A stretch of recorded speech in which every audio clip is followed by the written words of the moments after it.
السلام علیکم۔ چند دن پہلے جڑاں میں مسیحوں کی عبادت گاہوں پہ، ان کے چرچز پہ، ان کی مقدس کتاب بائبل پہ، ان کے گھروں پہ حملہ ہوا، ان کو جلا دیا گیا۔ اس ایک خاص واقعے کو لے کے پوری دنیا کے میڈیا میں یہ ثابت کیا جا رہا ہے، یہ دکھایا جا رہا ہے کہ پاکستان اور پاکستان کے مسلمان بالخصوص اور پوری دنیا کے مسلمان بالعموم، ان میں رواداری، ان میں برداشت، ٹالرنس، دوسروں کو سپیس دینا، دوسروں کو جگہ دینا، اس کا کوئی تصور نہیں ہے۔ یہ خاص واقعہ جو جڑاں میں ہوا، جس کا سبب یہ بیان کیا جاتا ہے کہ ایک پادری کا بیٹا عامر نامی، جس کے نام کے ساتھ، جس کی تصویر کے ساتھ کچھ پمفلٹ تقسیم ہوئے جس میں توہین مذہب، توہین رسالت یا توہین قرآن کے پہلو دکھائی دیتے تھے، ہماری مساجد سے بعض مخصوص افراد نے اعلان کیا اور اس اعلان میں یہ لوگوں کو اکسایا گیا کہ آپ باہر نکلیں اور ہم ان کی عبادت گاہوں پہ حملہ کریں، ہم اپنے دین کا تحفظ کریں، اپنے نبی کی عزت ناموس کا تحفظ کریں۔ پھر آپ نے وہ واقعات دیکھے جو ہمارے میڈیا میں بھی رپورٹ ہوئے ہیں کہ ایک بڑی تعداد جو تھی انہوں نے حملہ کیا اور ان کی عبادت گاہوں کو، ان کی مذہبی کتابوں کو جلا دیا۔ اب یہ ثابت جو کیا جا رہا ہے کہ مسلمان سارے کے سارے ہی ایسے ہیں یا اسلام کی تعلیمات ایسی ہیں، تو قرآن کریم کی اگر ہم ایک آیت کو دیکھیں تو کلام پاک نے سورۃ الانعام کی آیت نمبر 164 میں فرمایا ہے وَلَا تَكْسِبُ كُلُّ نَفْسٍ إِلَّا عَلَيْهَا، ہر انسان جو گناہ کرے گا اس کا وبال اسی کے اوپر ہوگا۔ وَلَا تَزِرُ وَازِرَةٌ وِزْرَ أُخْرَىٰ، اسی آیت کے دوسرے ٹکڑے میں فرمایا کہ کوئی ایک آدمی کا جو وبال یا بوجھ ہے وہ دوسرا آدمی نہیں اٹھائے گا۔ یہ آیت مبارکہ اس بات کا تعین کرتی ہے کہ جس نے وہ جرم کیا تھا، اگر اس نے وہ توہین کی تھی، یہ ہمارے اداروں کا کام ہے، ہمارے جو تحقیقی ادارے ہیں، تفتیش کرنے والے ادارے ہیں، ان کا کام ہے جنہوں نے یہ ثابت کرنا ہے، تحقیق کرنی ہے کہ اس نے یہ کام کیا بھی تھا یا نہیں کیا تھا، کیونکہ اب تک تو وہ اس سے انکار کر رہے ہیں۔ تو سب سے پہلی بات تو یہ ہے کہ یہ جس ایک آدمی نے کام کیا، یہ اسی سے اس کا محاسبہ اور اس کی پکڑ ہونی چاہیے تھی۔ وہ ایک تھا، دو تھے، 10 تھے، جتنے بھی تھے، اور ایک آدمی کے جرم کی سزا پوری کمیونٹی کو، باقی اس کے رشتہ داروں کو نہیں دی جا سکتی۔ یہی معاملہ اب دوسری طرف دیکھیے کہ جن افراد نے حملہ کیا وہی اس کے ذمہ دار ہیں۔ اگر ایک آدمی غلط کام کرتا ہے تو اس غلطی کو ہم اس کے مذہب یا دین کے ساتھ نہیں جوڑ سکتے، پوری کمیونٹی کے ساتھ ہم بلیم نہیں اس کو کر سکتے کہ سارے کے سارے مسلمان ہی ایسے ہیں۔ جس نے کیا وہی اس کا ذمہ دار ہے، اور جنہوں نے حملہ کیا وہی اس کے ذمہ دار ہیں۔ چند افراد یا چند جو گروہوں پر مشتمل چند لوگ ہیں، ان کی وجہ سے، ان کی خامی یا ان کی نالائکی یا جو ان کا جو اشتعال انگیزی کے جو پہلو تھے، ان کو لے کے ہم پوری مسلم کمیونٹی کو بلیم نہیں کر سکتے کہ سارے مسلمان ہی ایسے ہیں۔ اب سوچنے کی بات یہ ہے کہ وہ دین اسلام جس نے غیر مسلموں کے اس طرح حقوق رکھے ہیں، سرکار دو عالم صلی اللہ علیہ وسلم کی خدمت میں جب عیسائیوں کے وفود آتے تھے، آپ باقاعدہ طور پہ ان کا استقبال کیا کرتے تھے۔ وفد نجران جو 60 افراد پہ مشتمل تھا، جن میں ان کے بڑے بڑے پادری بھی شامل تھے، سن 9 ہجری میں سرور کونین علیہ السلام کی خدمت میں جب آئے تھے تو مسجد نبوی میں انہوں نے قیام کیا تھا۔ مسلمانوں نے جب عصر کی نماز ادا کی تو ان عیسائیوں نے اس وقت اپنے طریقے کے مطابق مسجد نبوی میں عبادت کی تھی، اور جناب رسول اللہ صلی اللہ علیہ وسلم نے ان کو اس سے منع نہیں کیا تھا۔ اسی طرح وفد ثقیف آیا جو عیسائیوں پر مشتمل گروہ تھا، جناب رسول کریم صلی اللہ علیہ وسلم نے ان کا خیمہ مسجد نبوی میں نصب کرایا تھا، اور وفد نجران کے ساتھ جو صلح ہوئی تھی، جو معاہدہ ہوا تھا، نبی رحمت صلی اللہ علیہ وسلم نے اس معاہدے میں جو تحریر ان کو لکھ کے دی تھی، وہ اگر پڑھ لی جائے تو کوئی بھی غیر مسلم اسلام کے بارے میں یہ اعتراض نہیں کر سکتا کہ مسلمان جو سارے کے سارے ہیں، ان کا رویہ، ان کا انداز اس طرح سے ہوتا ہے۔ اللہ کے رسول صلی اللہ علیہ وسلم نے ان کو جو معاہدہ لکھ کے دیا تھا، اس میں یہ بات شامل تھی کہ ان کی جانیں، ان کے مال، ان کی عزتیں، ان کی عبادت گاہیں، ان کی مذہبی کتابیں تمام کی تمام محفوظ ہوں گی۔ ہم اس کا ذمہ لیتے ہیں، اور غیر مسلم اسلامی ریاست میں جو رہتے ہیں ان کو ذمی کہا جاتا ہے، اہل الذمہ۔ اس کا معنی یہ ہے کہ ان تمام کی حفاظت کا ذمہ مسلمان ریاست نے لے رکھا ہے، اور معاشرتی طور پہ ان کے وہی حقوق ہیں جو مسلمانوں کے حقوق ہیں۔ فقہا نے یہاں تک لکھا ہے کہ جس طرح عزت، آبرو اور مال کی پامالی مسلمان کی حرام ہے، اسی طرح غیر مسلم کی عزت آبرو کو خراب کرنا بھی حرام کیا گیا ہے، ان کے مال کو چرانا بھی حرام کیا گیا ہے۔ اور جہاں تک مسلمان کے خون کی حرمت کی بات ہے، غیر مسلم ذمی جو اسلامی ریاست میں رہنے والا ہے، وہ یہودی ہو، عیسائی ہو، وہ ہندو ہو، سکھ ہو، کسی اور کمیونٹی سے تعلق رکھتا ہو، ان کی جانیں بھی اسی طرح محفوظ ہیں جس طرح مسلمانوں کی جانیں محفوظ ہیں۔ من قتل نفسا بغیر نفس او فساد فی الارض، جہاں پہ اللہ رب العزت نے فرمایا جس نے ایک انسان کو قتل کیا، فکأنما قتل الناس جمیعا، اس نے گویا کہ ساری انسانیت کو قتل کیا۔ مفسرین فرماتے ہیں کہ یہ آیت عام ہے، چاہے مسلمان ہو یا غیر مسلم ذمی ہو، گویا کہ جان کی بھی حفاظت کا ذمہ اسلام نے اپنے ذمے لیے ہے۔ اسلامی ریاست کی ذمہ داری ہے کہ ان کی جان کی حفاظت کرے۔ ان کی جو مذہبی عبادت گاہیں ہیں، جناب رسول کریم نے وفد نجران کو تحریری طور پہ لکھ کے دیا تھا کہ تمہاری عبادت گاہوں کو، تمہارے چرچز کو بالکل اور جو خلفائے راشدین تھے انہوں نے جو اپنے عاملین کے نام جو فرامین لکھے تھے، ان میں سے ایک بات یہ بھی تھی اللہ تہدموا کنیستن، کہ جو ان کی عبادت گاہیں ہیں ان کو بالکل منہدم نہیں کرنا، ان کو نہیں گرانا۔ تو اب اسلام کی تعلیمات تو یہ ہیں، اللہ کے رسول صلی اللہ علیہ وسلم کے پاس جتنے وفود آئے، آپ نے تمام وفود کو جو گارنٹی دی تھی وہ یہی بات تھی کہ تمہاری عبادت گاہیں محفوظ ہوں گی، تمہیں اپنے طریقے کے مطابق عبادت کرنے کا پورا حق ہوگا۔ وفد نجران کو یہ بات بھی لکھ کے دی تھی کہ آپ نے فرمایا تھا تم اپنے طریقے کے مطابق اپنی صلیب بھی نکال سکو گے،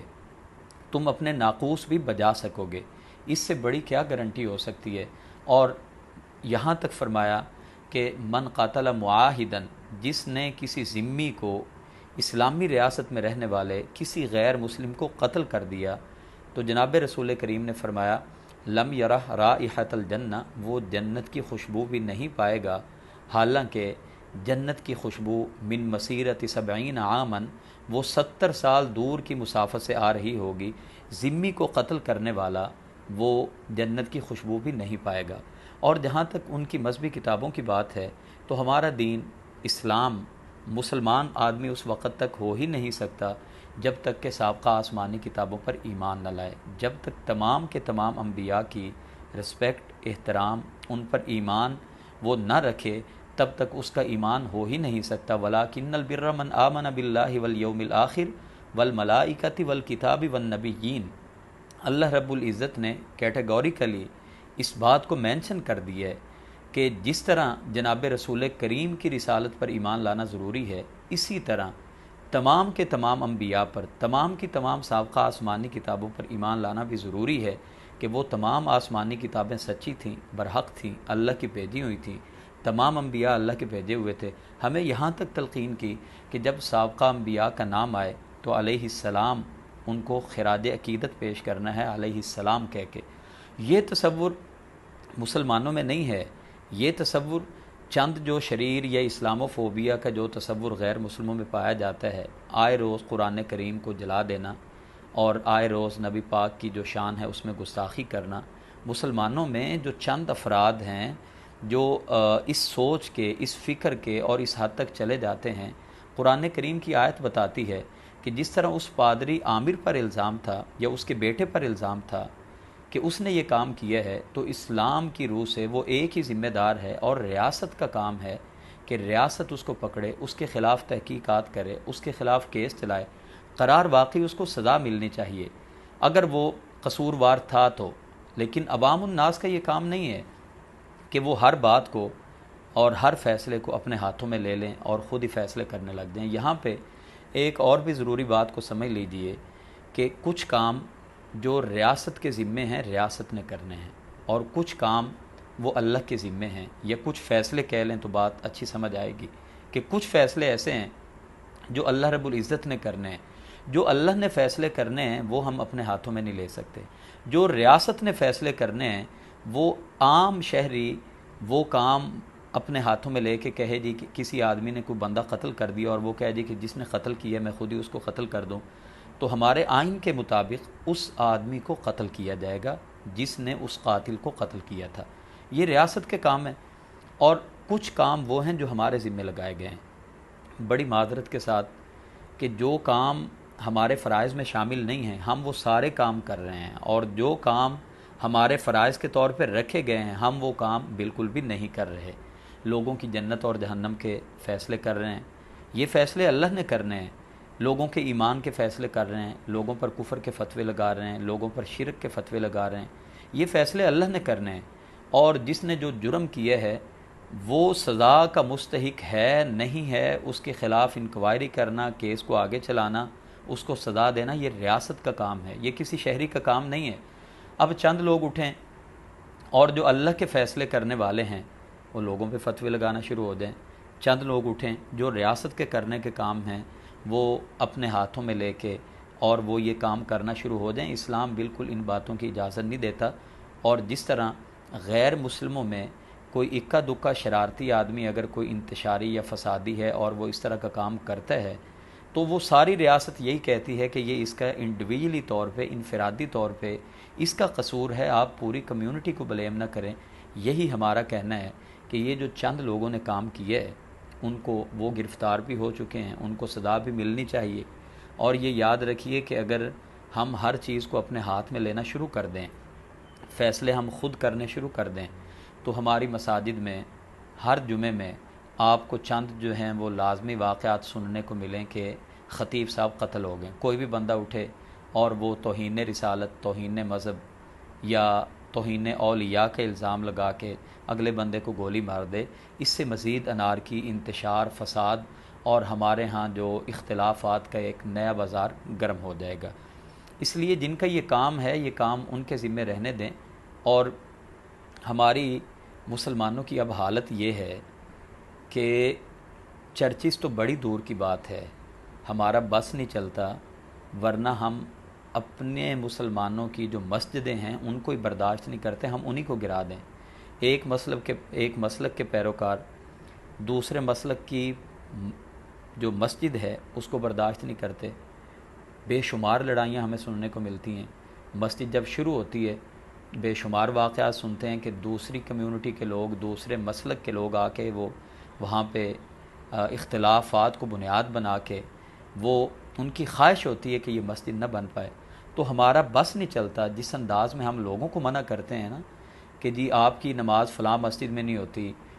فلاں مسجد میں جائیں گے تو اس امام کے پیچھے آپ کی نماز نہیں ہوتی، تو ہمارا بس نہیں چلتا۔ ورنہ ہماری حالت اتنی خراب ہو چکی ہے کہ ہم دوسروں کی مسجدوں کو برداشت نہ کریں، ہمارا بس چلے تو ہم ان کی مسجدوں کو ہی گرا دیں۔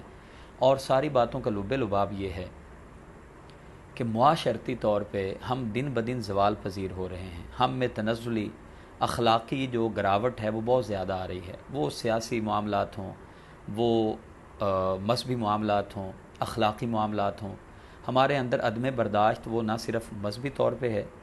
بلکہ سیاسی جو عدم برداشت ہے وہ بھی بہت زیادہ ہے۔ 9 مئی کا واقعہ آپ نے دیکھا ہے، تو بنیادی طور پہ سبب میں اس کا یہی سمجھتا ہوں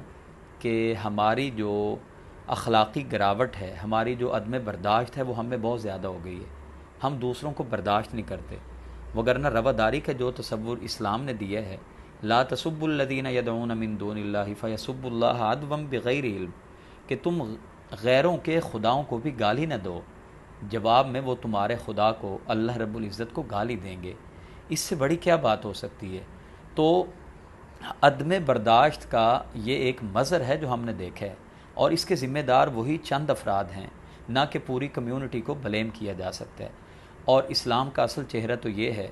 جو نبی پاک نے وفد نجران کے ساتھ کیا تھا، جو آپ صلی اللہ علیہ وسلم نے وفد ثقیف کے ساتھ کیا تھا، اور جو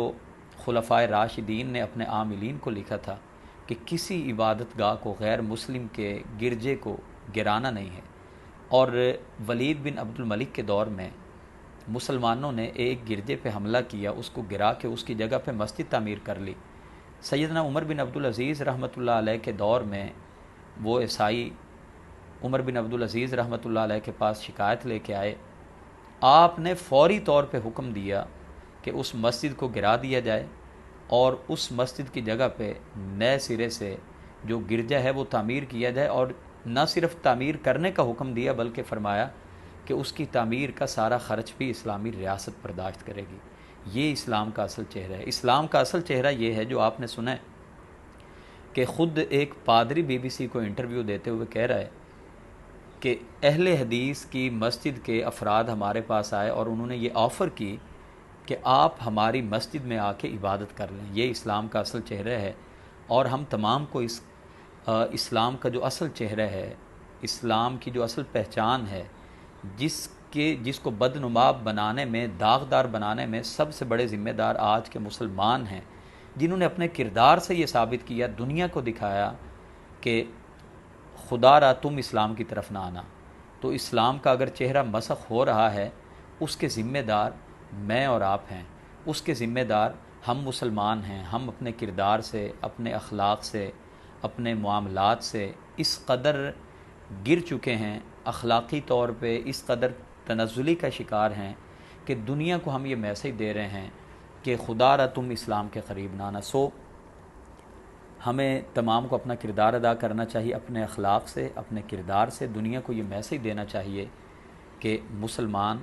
اس طرح سے غیر مسلموں کے ساتھ ان کا بیہیویئر ہوتا ہے، مسلمان ایسے ہوتے ہیں۔ مسلمان تو اپنی مسجدوں میں عبادت کرنے کے لیے بھی عیسائیوں کو دعوت دے دیتے ہیں، جس کی بنیاد وفد نجران کا عبادت کرنا تھا مسجد نبوی میں۔